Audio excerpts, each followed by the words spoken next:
What happens when one of country music's biggest stars walks into the lion's den of daytime television and refuses to back down? When Blake Shelton agreed to appear on The View. Nobody expected the conversation to spiral into one of the most explosive confrontations in daytime TV history. What started as a routine promotional interview quickly became a battle of wills that would leave studio audiences gasping, producers scrambling, and social media absolutely erupting.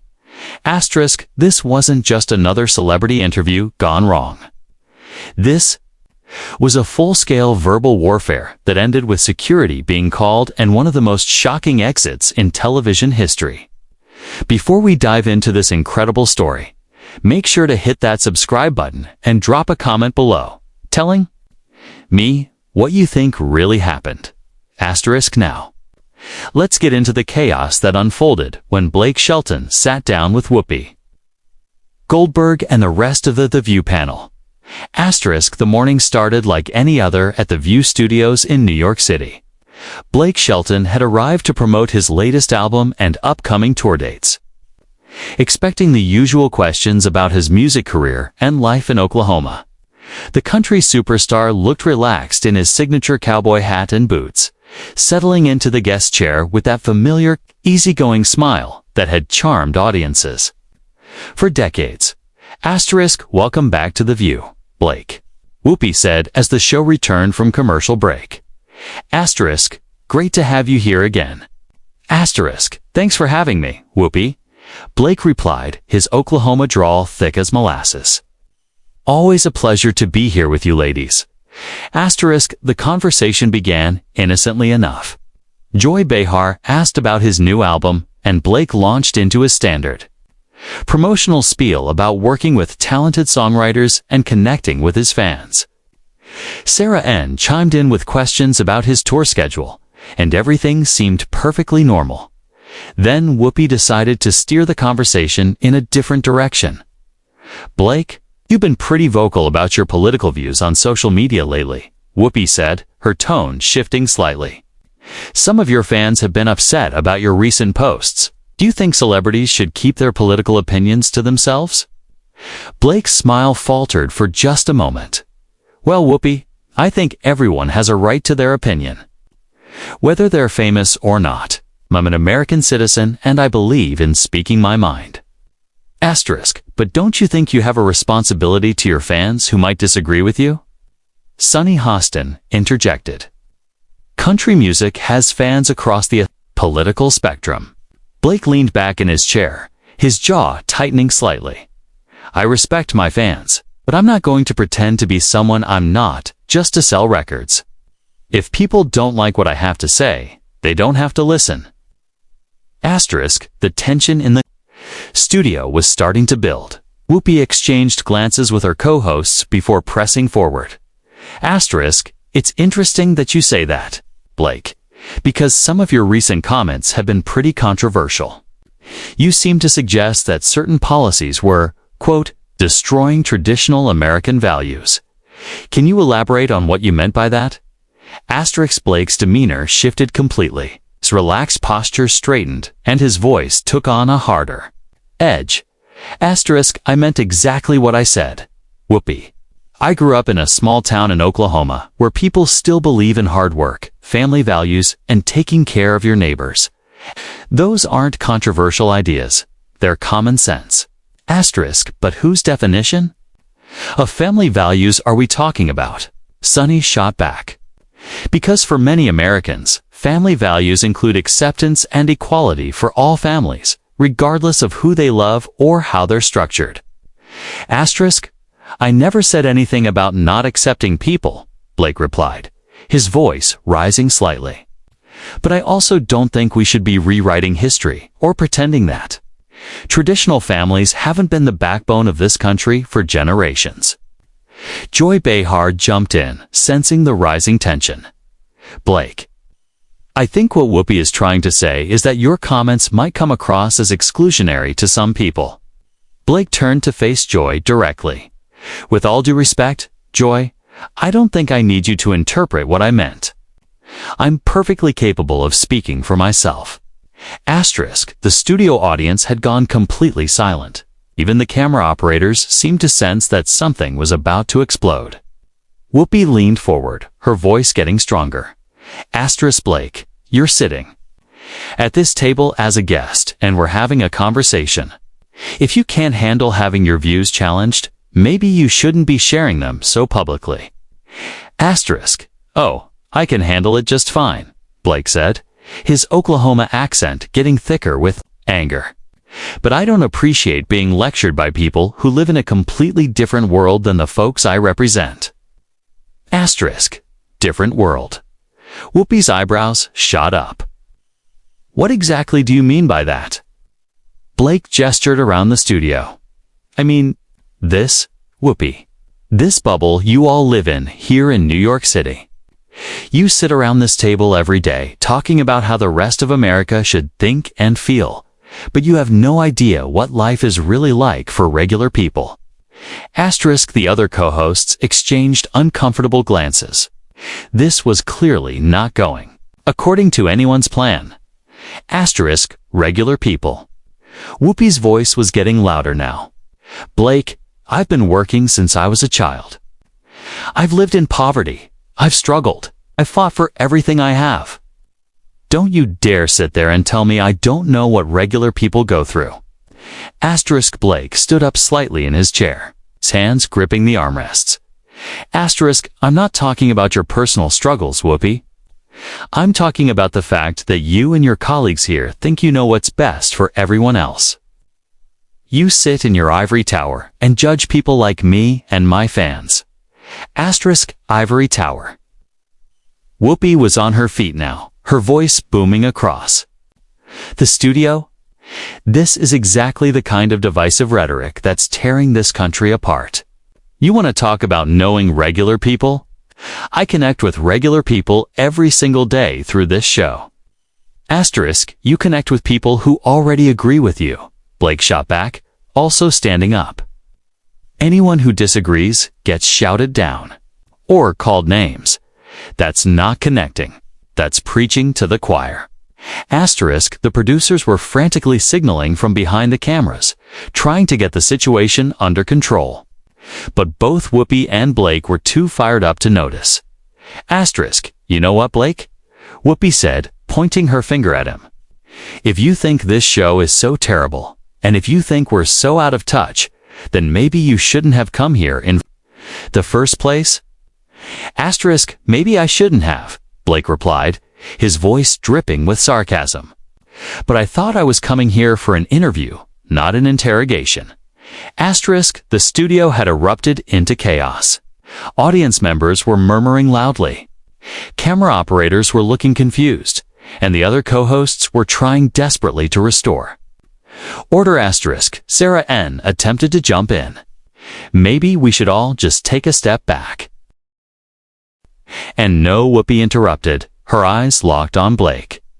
I want to hear what Blake has to say, since he thinks he knows so much about what's wrong with this show and what's wrong with people like me.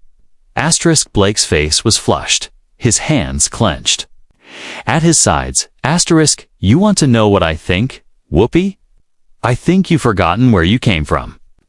I think you've been sitting at this table so long, surrounded by people who tell you how brilliant you are, that you've lost touch with reality. Audible gasps rippled through the studio audience. Even the camera operators paused, captivated by the unfolding confrontation. Whoopi stepped closer, her voice trembling with anger. Lost touch with reality. Blake, I wake up every morning and I see what's happening in this country. I see the hate, the division, the people who are being marginalized and attacked. And then I see people like you, with your platforms, spreading more division instead of trying to heal it. People like me. Blake's voice was incredulous. What exactly do you mean by people like me, Whoopi? The charged question silenced the room. Everyone waited, holding their breath for her response. Whoopi's eyes narrowed as she considered his challenge. In the utter quiet, the hum of the air conditioning was the only sound. When she finally spoke, Her tone was dangerously calm. Asterisk, you know exactly what I mean, Blake. People who have privilege and platforms and use them to punch down instead of lifting others up. People who wrap themselves in the flag and talk about traditional values while ignoring the pain and struggles of anyone who doesn't look like them or think like them. Blake's face darkened. There it is, he said, shaking his head in disgust. I was wondering when you'd play that card. Anyone who disagrees with you must be a racist, right? That's your go-to move. Asterisk, I never said you were racist, Whoopi replied, though her tone implied otherwise. Asterisk, you didn't have to say it, Blake shot back. It's written all over your face. This is exactly what I'm talking about. You can't just disagree with someone's politics. You have to attack their character. Joy Behar tried again to intervene. Blake, I think there's been a misunderstanding here. Nobody is attacking your character. Asterisk, really? Blake whipped around to face her. 'Cause it sure sounds like I'm being called a privileged bigot for having the audacity to disagree with the liberal orthodoxy. Asterisk, liberal orthodoxy. Whoopi laughed bitterly. Blake, believing that all people deserve equal rights and dignity isn't liberal orthodoxy. It's basic human decency. Asterisk, and there you go again, Blake said, throwing his hands up in frustration. Putting words in my mouth? When did I ever say people don't deserve equal rights? When did I ever say anything about dignity? Asterisk, you didn't have to say it explicitly. Sonny Hostin jumped in. But when you talk about traditional values and real Americans, there's an implication about who counts and who doesn't.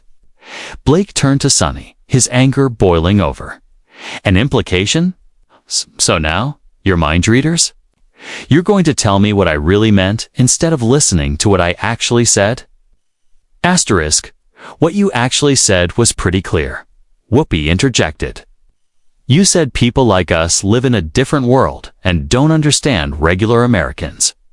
The subtext isn't exactly subtle. Asterisk, the subtext. Blake's voice cracked with disbelief. I was talking about geographic and cultural differences, not racial ones. But you immediately went there because that's all you know how to do. Asterisk, the tension in the studio was suffocating. Audience members shifted uncomfortably, and production assistants hovered at the edge of the set, unsure of what to do. Asterisk, Whoopi stepped even closer to Blake, her voice dropping to a whisper that felt more menacing than her shout. Asterisk, Blake, I've been in this business for 40 years. I've seen every kind of coded language there is. So don't stand there and insult my intelligence by pretending your words don't have meaning. Asterisk, my words have exactly the meaning I give them, Blake replied, matching her intensity. And I'm not going to let you or anyone else twist them into something they're not. Asterisk, then, maybe you should choose your words more carefully. Whoopi said. Asterisk, or maybe you should listen more carefully, Blake countered. Asterisk, they stood in a silent standoff for several more seconds before Alyssa Farah Griffin, who had been quiet until now, tried to break the tension. Asterisk, I think we're all getting a little heated here, she said nervously. Maybe we should take a commercial break.